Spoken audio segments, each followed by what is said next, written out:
So I would love to hear from you in the comments section down below which track you're vibing on the most. So if you need to go back and listen to those intro tracks, they're real quick snippets, but myself personally, I'm kind of digging on track number 3, which is more of the punk rock version.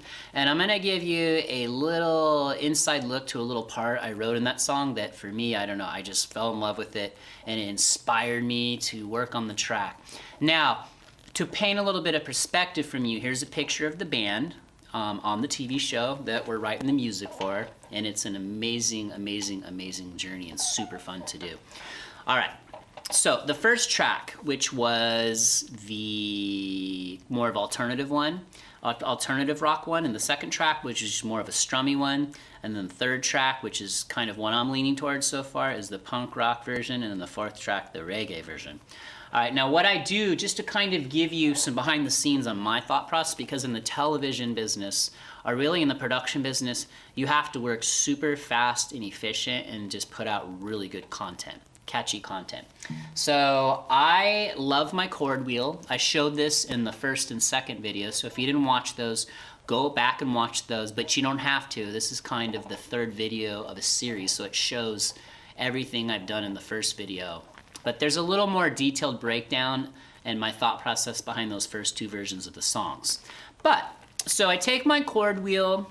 If you're an artist or a musician and you're not really familiar with music theory, I really think you should start here because it's just a really super intuitive way to teach you songwriting and to learn the nuts and bolts of music. So, and the first 2 tracks, the first one was in the key of D major, and I basically showed how I spin my chord wheel.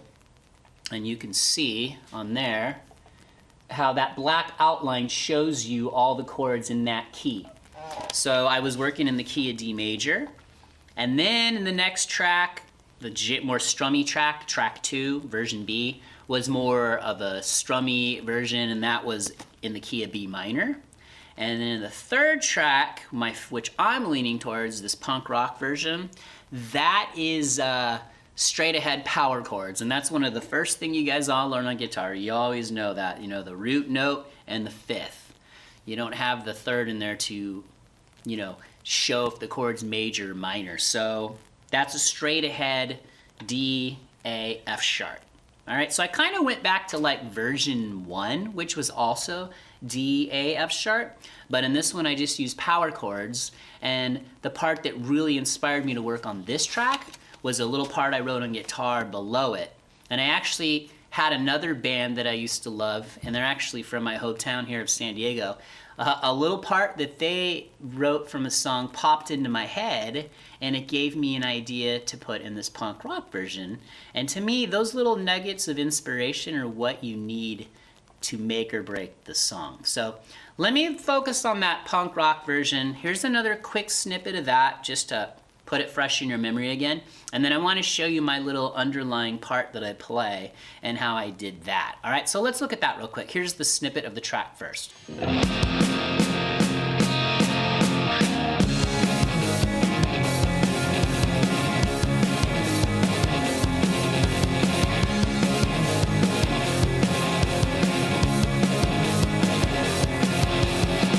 All right, I know I mentioned that I had a band song pop into my head that gave me a little bit of direction for the part I wanted to play on these power chords in this really fast punk version, which it's 150 beats per minute.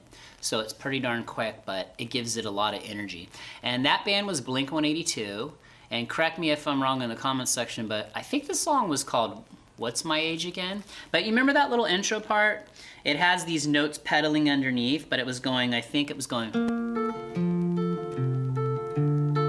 So you keep having that pedal underneath, and they're just doing that little moving bass line. So I had that little part pop in my head, and it gave me an idea to play underneath this punk rock track, which is just the power chords. Now remember, power chords are just the root note and the 5th note. So we've got D, A, then we've got A, E, then we've got F sharp, and we've got, what do we have here? C sharp, all right? So I took my 3rd and 4th finger and I stuck it on the 7th fret, and I'm playing the notes D on the G string and F sharp on the 7th fret on the B string. Those are my pedals. So Those are gonna be going underneath. And I play the open D, I go. Then I take my middle finger and I'm on the 7th fret on the D string and I play the A and I go. Now this one's a little bit of a stretch. Keep that 3rd and 4th finger down. Then I take my 1st finger and I get that F sharp on the 4th fret on the D string. So it sounds like this.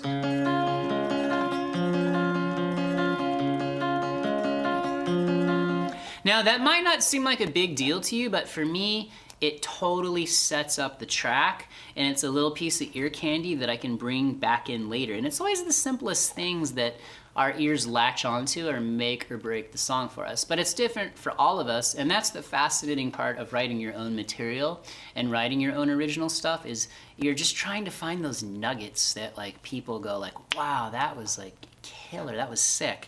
So that's what you want to really do, and that's what I'm trying to do in this track. All right, so I don't want to go too in depth with that, but you know, I always have my chord wheel by, I always have my notes by. Again, today I played through my pedal board on the punk rock track. I used the Earthquaker Devices Gray channel. Here's a picture of that. I also used the Rev D20. Here's a picture of that. Straight into my Apollo interface, right into Logic. All right. Now on the little picking track, you know, on that, I used the Earthquaker Devices Plumes pedal just to give it a little bit of breakup. I ran it through the H9 with a little slapback on there, and I basically played the part twice on the guitar. I just used different pickup positions.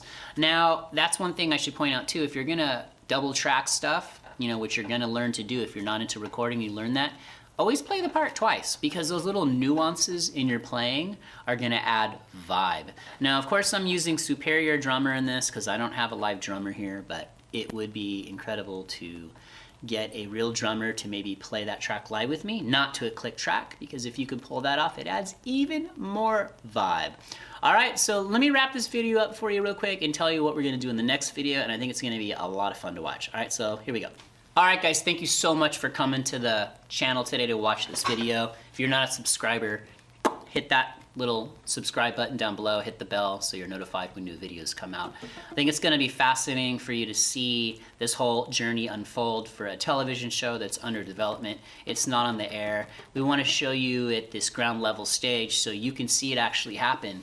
And you know, don't like give up on your dreams. Like, don't let anybody tell you what you can't do. Believe in yourself, you know? We're human, we're susceptible to emotion, and if you're feeling bad about something, feel bad about it for 5 or 10 seconds, not 5 minutes, 5 hours, 5 years, or your whole life like some people do. There's no time for that, you know? Learn an instrument, practice your craft, but love what you do first and foremost. Okay, now I'm gonna take all those tracks, I'm gonna drop them in Dropbox, because that's what my team uses. We're spread out all over the country working on the show. I am going to get him on the phone and I'm gonna record his reaction to the tracks. I'm going to pick his ear, pick his brain about what he loved and why, and then see if we can actually agree on a version. Like I said, I'm a little partial to the punk rock version. I don't know why. The other tracks are cool, but I'm just kind of vibing on that one. And then I would love to hear from you as well in the comments section below. What are you digging on? What track did you like the best? Tell us why. Let's facilitate a little discussion here, and let's keep bringing people to this channel, grow our community, and help each other go out, create, and be amazing. So on that note, peace.